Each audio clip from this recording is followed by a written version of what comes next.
এদিকে বাস্তব আন্দোলনের রূপ নেওয়া ভারতের জেনজির ক্ষোভ এখন রাস্তায় চাপে রয়েছেন মোদী সরকার। ককরোচ জনতা পার্টির এই আন্দোলন কোথায় গিয়ে থামবে? ভারতে জেনজি তরুণদের নেতৃত্বে শুরু হওয়া এক আন্দোলন এখন মোদী সরকারের জন্য বড় চ্যালেঞ্জ হয়ে উঠেছে। অনলাইন ভিত্তিক প্ল্যাটফর্ম ককরোচ জনতা পার্টি বা সিজেপির নেতৃত্বে এই আন্দোলন দ্রুত ছড়িয়ে পড়ছে দেশ জুড়ে। বিশ্লেষকদের মতে বেকারত্ব, সীমিত কর্মসংস্থান এবং অর্থনৈতিক সুযোগের অভাব থেকেই মূলত এই ক্ষোভ তৈরি হয়েছে। নরেন্দ্র মোদী সরকারের জন্য এটি 2020-21 সালের কৃষক আন্দোলনের পর সবচেয়ে বড় চ্যালেঞ্জ হতে পারে বলে ধারণা করা হচ্ছে। আন্দোলনের সূত্রপাত হয় গত জুনে।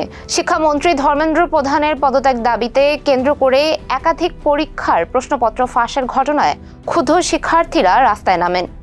পরিস্থিতি আরও উত্তপ্ত হয়ে ওঠে যখন দিল্লিতে পার্লামেন্টমুখী মিছিলে পুলিশের সঙ্গে সংঘর্ষ হয়। ব্যারিকেড ভাঙার চেষ্টা করলে পুলিশ কাঁদানে গ্যাস ও লাঠিচার্জ করে, এতে শতাধিক আহত হওয়ার দাবি ওঠে। এই আন্দোলনের পেছনে আরেকটি বড় কারণ হলো ভারতের প্রধান বিচারপতি সূর্যকান্ত এর একটি বিতর্কিত মন্তব্য। যদিও তিনি পরে দাবি করেন তার বক্তব্য ভুলভাবে উপস্থাপন করা হয়েছে। এরপরই বোস্টন বিশ্ববিদ্যালয়ের শিক্ষার্থী অভিজিৎ দীপ সিজেপি গঠন করেন, যা সামাজিক যোগাযোগ মাধ্যমে দ্রুত জনপ্রিয় হয়ে ওঠে এবং এর অনুসারীর সংখ্যা ইতোমধ্যে 2 কোটির বেশি ছাড়িয়েছে। এদিকে বিরোধী নেতা রাহুল গান্ধী সহ অনেকেই শিক্ষার্থীদের সমর্থনে বিক্ষোভ করছেন। তাকে একবার আটকও করা হয়েছে, পরে ছেড়েও দেওয়া হয়।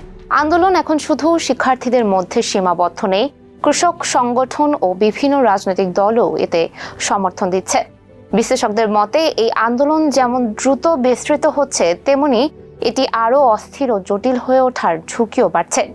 এখন দেখার বিষয় এই জেনজি আন্দোলন শেষ পর্যন্ত ভারতের রাজনীতিতে কত বড় প্রভাব ফেলে। এতক্ষণ সঙ্গে ছিলাম আমি সুমাইয়া হক তন্নি। নিউজ ফ্ল্যাশ 71 এর সাথে থাকার জন্য ধন্যবাদ।